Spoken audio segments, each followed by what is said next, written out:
साल था 1962 जब भारत और चीन की युद्ध में भारत आर्थिक रूप से कमजोर हो चुका था। उसके बाद साल 1964 में 27 मई को भारत को एक और बड़ा झटका लगता है जब भारत के प्रथम प्रधानमंत्री पंडित जवाहरलाल नेहरू को दिल का दौरा पड़ता है और उनकी मौत हो जाती है। अब सवाल उठता है कि इस सिचुएशन में भारत का अगला पीएम कौन? फिर एक महान हस्ती का नाम सामने आता है, लाल बहादुर शास्त्री जी का। बात यहाँ किसानों की कर रहा हूँ, इसीलिए लाल बहादुर शास्त्री जी को यहाँ लाना बहुत जरूरी है। जब लाल बहादुर शास्त्री जी प्रधानमंत्री बने तब देश में खाने का संकट पहले से ही मौजूद था। फिर आया साल 1965, तब मानसून पूरी तरह से कमजोर रहा और इसकी वजह से भारत में अकाल की नौबत आ चुकी है। इसके बाद एक और खतरनाक घटना भारत में दस्तक देने को तैयार थी। 5 अगस्त 1965 को 30,000 पाकिस्तानी सैनिक कश्मीर में घुस आते हैं। इसके बाद भारतीय सेना ने भी इसका जोरदार जवाब दिया और 6 दिसंबर 1965 को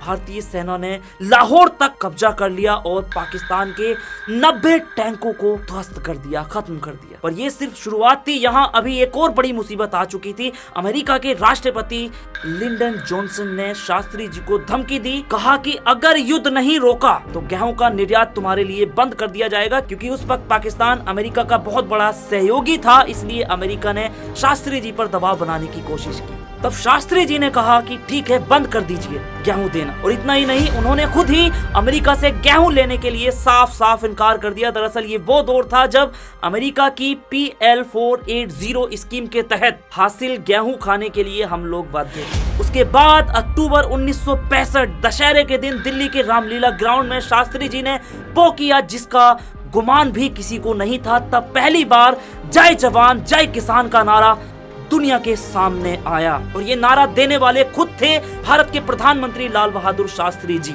शास्त्री जी जानते थे कि देश का विकास किसानों की मेहनत और लगन पर ही सबसे ज्यादा निर्भर है और इसीलिए उसी मंच पर शास्त्री जी ने लोगों से सप्ताह में एक दिन का व्रत रखने के लिए कहा। यही नहीं, उन्होंने खुद भी व्रत रखना शुरू कर दिया। इसके 2 साल के बाद में 1967 में चौथे लोकसभा चुनाव में कांग्रेस को फिर से प्रचंड बहुमत मिल जाती है और देश की कुल 520 लोकसभा सीटों में से कांग्रेस को 283 सीटें मिलती हैं। ये मैंने आपको इसलिए बताया कि 1970 के दशक से पहले भारत खाने के उत्पादन में आत्मनिर्भर नहीं था जैसे कि आज आत्मनिर्भर भारत है और उसी वजह से भारत को दूसरे देशों से बड़ी संख्या में खाद्यान्न आयात करना पड़ता था, खाने की चीजें मंगानी पड़ती थी। जब इस आयात ने हमको ब्लैकमेल करना शुरू किया तो प्रधानमंत्री लाल बहादुर शास्त्री जी ने इसका विकल्प ढूंढा और हमारे किसानों को प्रेरित किया कि आप खेती बाड़ी करो। इसके बाद भारत में हरित क्रांति की शुरुआत हुई और हम खाद्यान्न के मामले में आत्मनिर्भर हो गए और साथ ही हमने अपना अधिशेष दूसरे देशों पर भी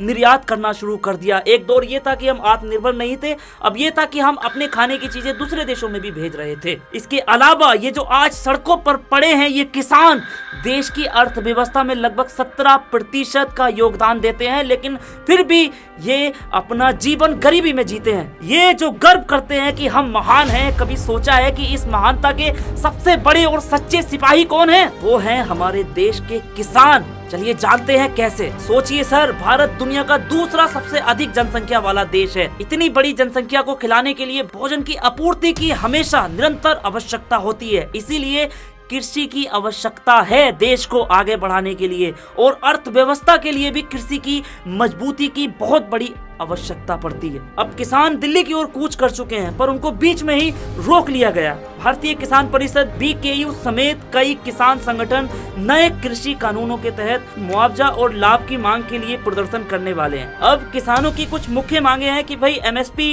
हमें चाहिए, कर्ज माफी चाहिए, पेंशन की व्यवस्था कराइए किसान के लिए और पिछले विरोध प्रदर्शन के दौरान दर्ज पुलिस केस वापस ले लेने चाहिए जो किसानों के खिलाफ हुए थे। 2021 में लखीमपुर खीरी में एक हिंसा हुई थी, पीड़ितों को उसमें न्याय की भी बात कही गई है, तो इसमें क्या गलत कहा गया है सर? अब किसान सरकार के सामने कोई ऐसी मांग तो नहीं रख रहा है जिसको कि सरकार पूरा ना कर सके। आप सोचिए सर, किसान पसीना और उसकी जान कितनी सस्ती है।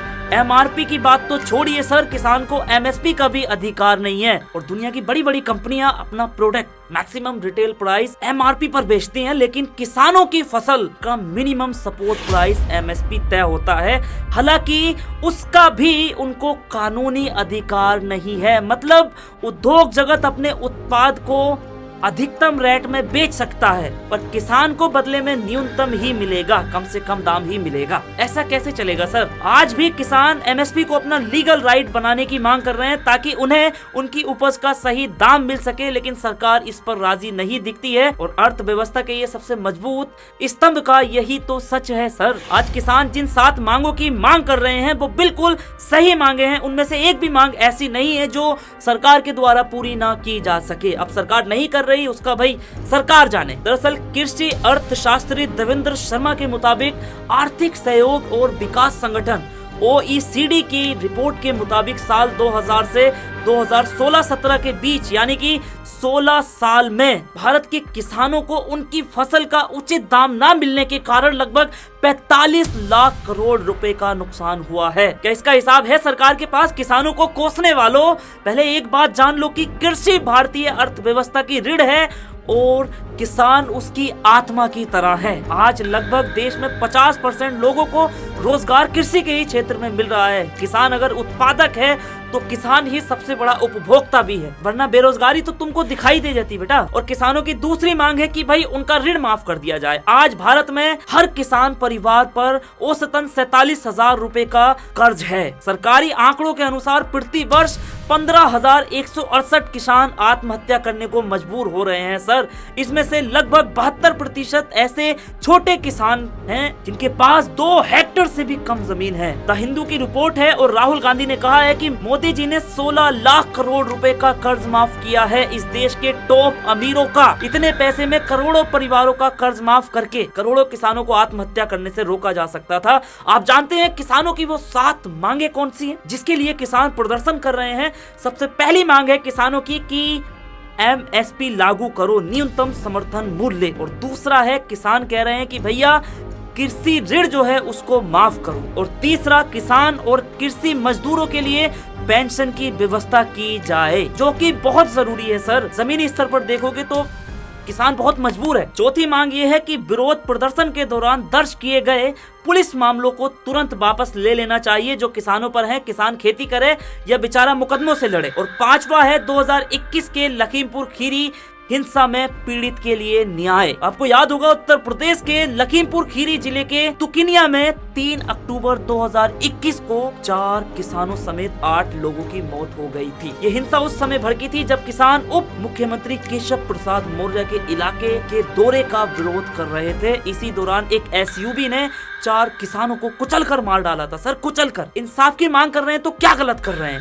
छठा कानून है भूमि अधिग्रहण अधिनियम 2013 को बहाल करो जिससे कि किसानों की जमीनें किसी तरह से सुरक्षित रहे। और सातवां है 2020-21 के विरोध प्रदर्शन के दौरान मारे गए किसानों के परिवारों को मुआवजा दिया जाना चाहिए। मैं हैरान हूँ कि उन्हें अब तक कोई मुआवजा क्यों नहीं दिया गया अगर किसान मांग कर रहे हैं तो। और इसीलिए किसान फिर से मैदान में आ चुके हैं। आपको बता दूं कि 18 फरवरी को हुई पिछली बातचीत में केंद्र सरकार ने 5 साल के लिए दाल, मक्का, कपास जैसी फसलों को MSP पर खरीदने की पेशकश की थी। हालांकि किसान नेताओं ने इस प्रस्ताव को ठुकरा दिया। पंडेर ने बातचीत रोकने के लिए सरकार की आलोचना की और कहा कि उन्होंने हमारे साथ बातचीत बंद कर दी। कॉन्ट्रैक्ट फार्मिंग हमारे लिए स्वीकार्य नहीं है। और बिल्कुल सही बात है, क्यों स्वीकार्य होगी कॉन्ट्रैक्ट फार्मिंग? गुलाम हो सकता है किसान इस चीज से। किसानों ने कहा कि हम फसलों के लिए MSP पर कानूनी गारंटी की मांग कर रहे हैं। ये बिल्कुल सही है। जब एक बिजनेसमैन MRP पर सामान बेच सकता है तो क्यों किसान एक गारंटी के साथ अपनी फसल